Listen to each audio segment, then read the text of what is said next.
월 336만원. 부부가 은퇴 후 남들처럼 평범하게 살기 위해 필요한 돈이라고 합니다. 하지만 국민연금을 받는 부부의 월 평균 수령액은 108만원. 우리 대부분의 현실은 이 숫자들 사이에 놓여 있습니다. 잠시 후 30년을 성실하게 일하고도 배신당했다며 밤잠을 설치고 있는 한 은퇴 예정자의 막막한 계산서를 함께 들여다볼 겁니다. 그리고 절박함 속에서 내린 한 번의 선택이 어떻게 평생의 후회로 남게 되었는지 그 뼈아픈 이야기도 함께 나눠보겠습니다. 중견기업 재무팀 부장 윤지환 씨. 숫자에 밝았던 그는 30년 넘게 한 직장에서 성실히 일하며 스스로를 성공한 가장이라 여겼습니다. 새벽 별 보고 출근해 야근을 밥 먹듯 하며 가족을 위해 헌신했고 자식 둘을 번듯하게 결혼시킨 후 마침내 이제 좀 다리 뻗고 살 수 있겠구나 안도했습니다. 그러던 어느 날 시장에 다녀온 아내가 한숨을 쉬며 말합니다. 여보, 채소값이 금값이야. 우리 정말 이 돈으로 괜찮을까? 아내의 무심한 한마디가 윤 부장의 가슴에 비수처럼 꽂혔습니다. 설마 하는 마음으로 그는 그날 밤 떨리는 손으로 국민연금공단 홈페이지에 접속해 처음으로 자신의 노후 계산서를 마주했습니다. 화면에 뜬 예상 연금액은 부부를 합쳐도 월 148만원. 윤 부장은 자신의 눈을 의심했습니다. 평생을 꼬박 부었는데도 최소 생활비에도 턱없이 모자란 액수. 그 순간 30년의 세월을 보상받기는커녕 배신당한 듯한 허탈함과 자괴감이 밀려왔습니다. 내가 뭘 위해 이렇게 살았나. 그는 아내에게 차마 결과를 말하지 못하고 밤새 뒤척이며 잠을 설쳤습니다. 이는 결코 윤 부장님만의 이야기가 아닙니다. 한 언론사의 분석에 따르면 평균 소득 직장인이 40년을 꽉 채워 국민연금을 내도 월 수령액은 120만원 남짓이라고 합니다. 용돈연금이라는 냉소적인 반응이 나오는 이유이며 국민연금만 믿고 있다가는 큰 코 다친다는 첫 번째 경고입니다. 동네에서 20년간 작은 인쇄소를 운영해온 강태준 사장. 코로나 팬데믹과 온라인화의 직격탄을 맞고 결국 가게 문을 닫았습니다. 폐업하며 생긴 빚을 일부 갚고 나니 수중에는 돈이 거의 없었습니다. 당장 다음 달 생활비가 막막한 상황. 그때 어차피 기금도 고갈된다는데 하루라도 빨리 받는 놈이 임자. 라는 친구의 말이 귓가를 맴돌았습니다. 절박했던 강 사장은 급한 불부터 끄자는 심정으로 국민연금을 5년 먼저 받는 조기 노령연금을 신청했습니다. 당장 통장에 돈이 찍히니 한숨 돌리는 것 같았지만 그 안도감은 오래가지 않았습니다. 1년 일찍 받을 때마다 6%씩 무려 30%나 깎인 연금을 평생 받아야 한다는 사실을 동창회에 나갔다가 뒤늦게 깨달은 겁니다. 남들 100만원 받을 때 자신은 70만원밖에 받지 못하는 현실. 아내가 아파 병원비라도 목돈이 들어갈 때마다 깎여나간 30만원이 뼈아프게 다가왔습니다. 그때 왜 아무도 제대로 말해주지 않았을까? 남을 원망하다가도 결국 성급했던 자신에 대한 깊은 후회와 자책감에 빠졌습니다. 여러분이라면 이 절박한 상황에서 어떤 선택을 하셨을 것 같나요? 우리가 마주한 이 막막함은 단순히 연금이 적기 때문만은 아닙니다. 첫째, 윤 부장의 아내가 체감했듯 필요 생활비의 상승 속도가 너무 가파릅니다. 통계청 자료를 보면 5년 만에 부부 적정 생활비가 45만원이나 올랐습니다. 지금의 물가 상승률만 고려해도 불과 3년 뒤에는 월 20만원이 더 필요할 수 있다는 분석도 있습니다. 둘째, 강태준 사장처럼 소득 없는 기간이 예상보다 길어지고 있습니다. 통계상 실제 은퇴는 예상보다 약 5년 정도 빠르고 기대 수명은 계속 늘어납니다. 돈을 버는 기간은 짧아지는데 돈을 써야 할 기간은 길어지는 구조적 문제입니다. 셋째, 윤지환 부장이 느낀 허탈함처럼 국민연금에 대한 막연한 기대와 현실의 괴리가 너무 큽니다. 국민연금은 최소한의 사회 안전망일 뿐 결코 풍족한 노후를 보장해주지 않습니다. 부부 평균 108만원, 개인 평균 67만원.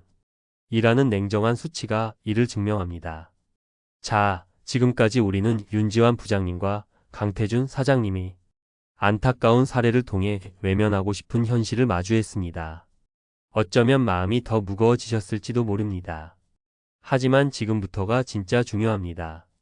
이런 암울한 현실 속에서도 길을 찾아낸 사람들의 이야기는 우리에게 희망을 주기 때문입니다. 초등학교 교사로 명예롭게 퇴직한 오세영 선생님.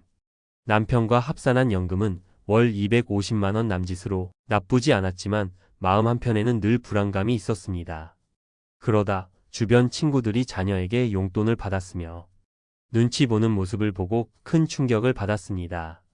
오 선생님은 남편에게 아들에게 짐이 되기보다 우리 힘으로 당당하게 삽시다 라며 주택연금을 제안했습니다.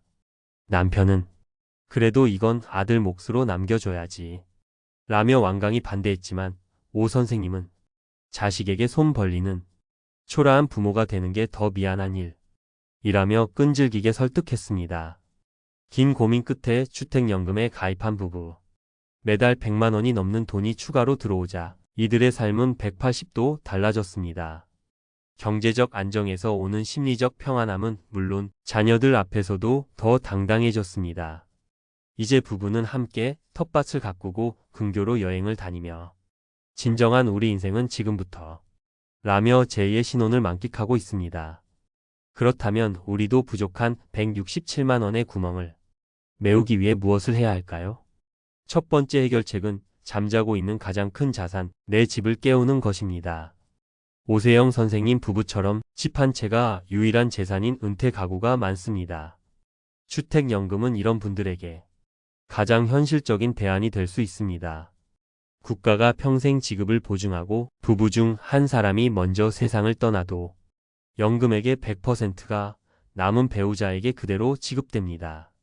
나중에 집값이 연금 수령액보다 더 많이 오르면 차액은 자녀에게 상속되므로 무조건 손해라는 생각은 오해입니다. 깔고 앉은 재산을 매달 나오는 현금으로 바꿀 수 있다는 점, 그 가능성을 진지하게 고민해 봐야 합니다. 두 번째 해결책은 세금 혜택을 무기로 나만의 연금을 건설하는 것입니다. 지금부터라도 늦지 않았습니다.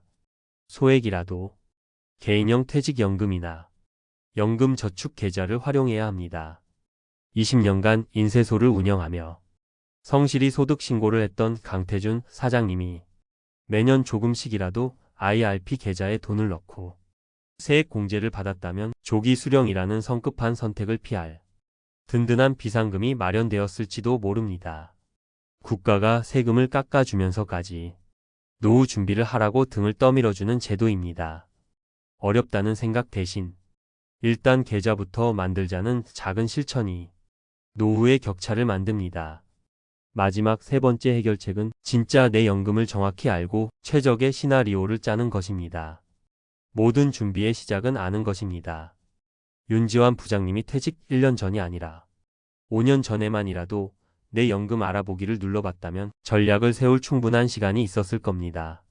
오늘 당장 정확한 숫자를 눈으로 확인해야 합니다. 그 숫자를 바탕으로 부족한 금액이 얼마인지 냉정하게 계산하고 그 부족분을 메울 구체적인 계획을 세워야 합니다.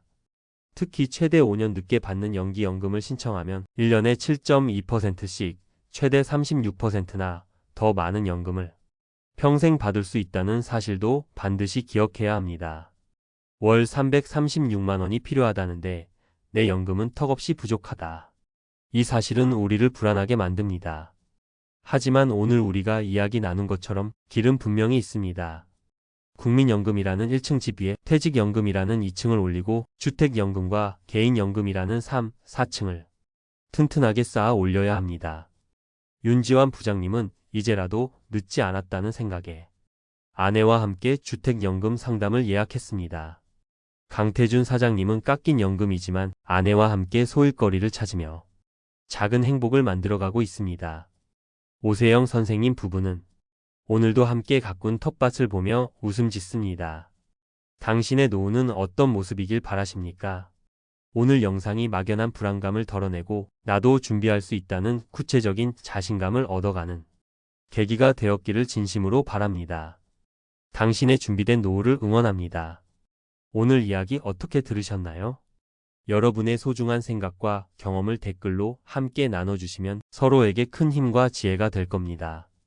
내용에 공감하셨다면 구독과 좋아요, 알림 설정도 잊지 마시고 더 유익한 영상으로 다시 찾아뵙겠습니다. 감사합니다.